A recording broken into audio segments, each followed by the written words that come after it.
What is going on, Locks Mob, and welcome back to the Locks DFS NHL Breakdown. I'm your host, Narang, and I will be breaking down this two-game main slate that we have on tap for DraftKings, FanDuel, and Prize Picks on Monday, January 28th.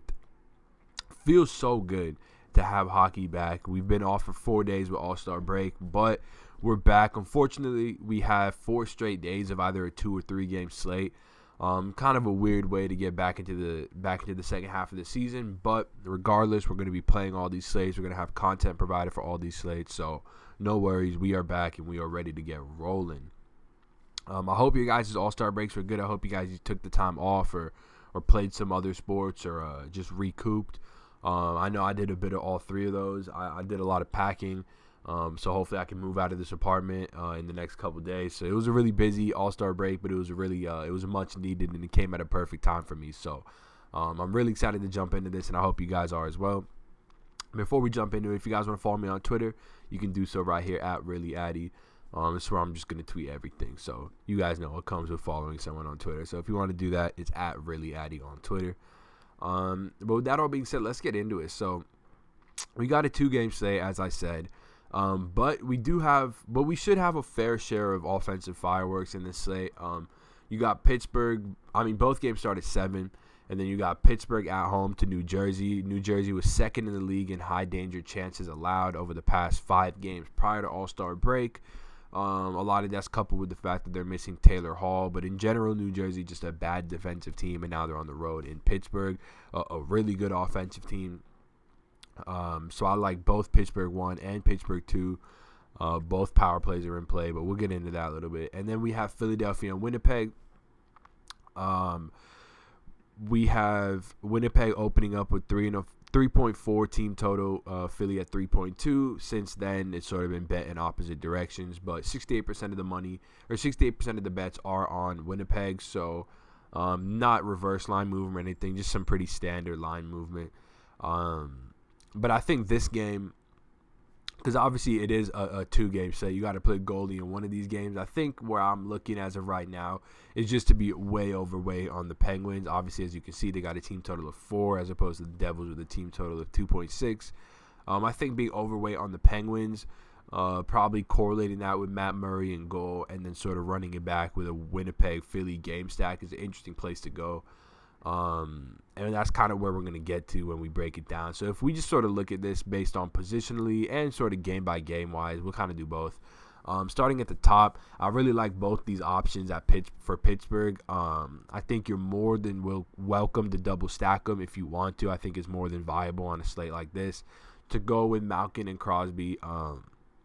Both are probably the top 2 players on the slate, just point blank period. Up there with Kris Letang as well. But, I think getting full exposure to Pittsburgh, they both shoot the puck a lot. They both drive their respective lines. They correlate on the first-team power play, and they got a great matchup. Not much left to be said. 2 guys that are really cheap, though, are these 2 Philly centers.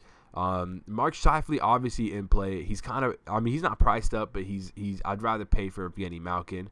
Nico Hischier, I don't want to pay $6.1K for Nico Hischier, especially without Taylor Hall.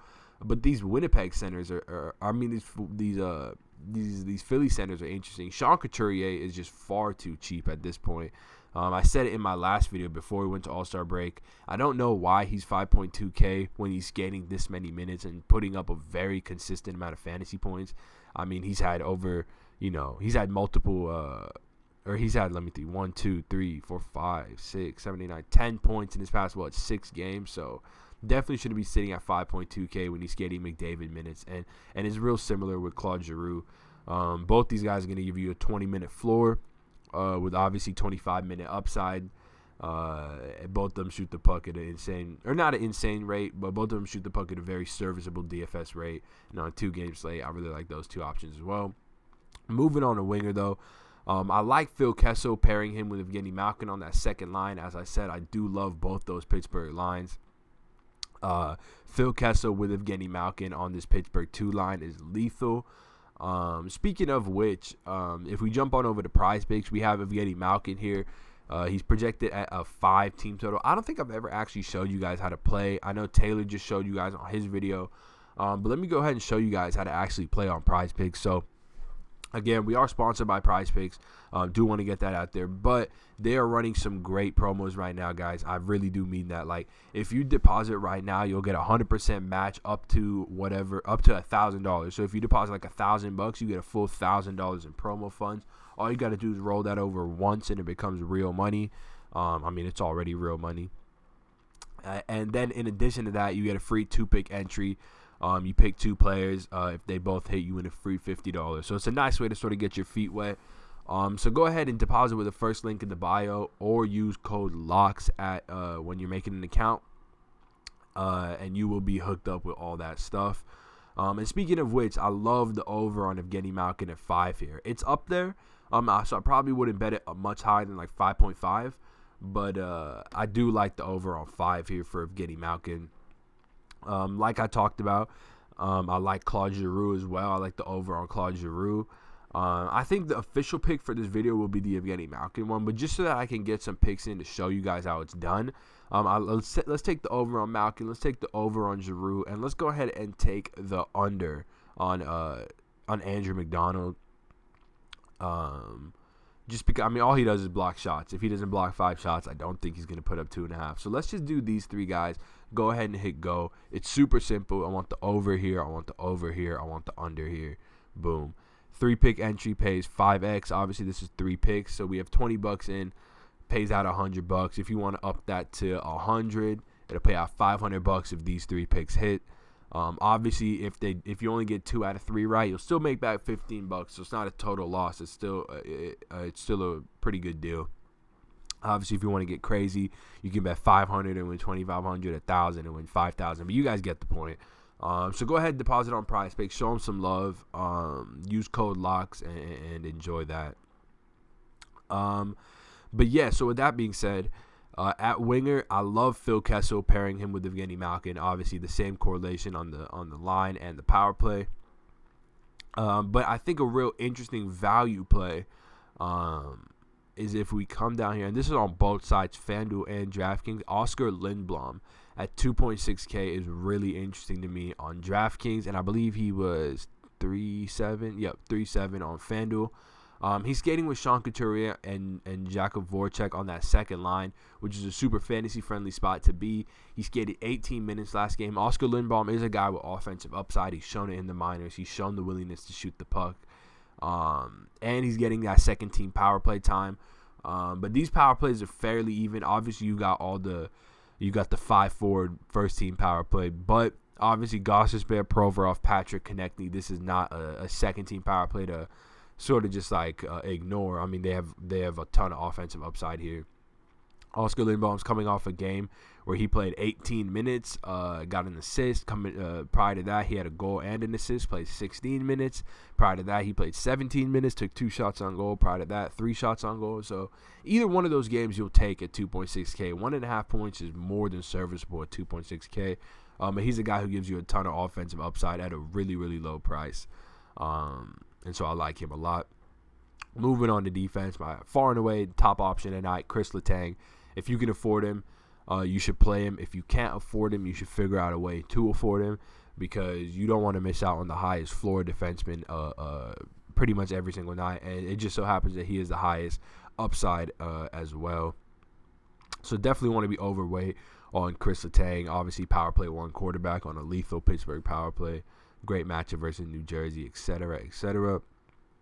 And then finally, I think a really sharp option as well is taking advantage of these prices on these Philly guys with Gostisbehere and Provorov. Obviously, Gostisbehere not skating the minutes that we would want him to. He still has dynamic offensive upside.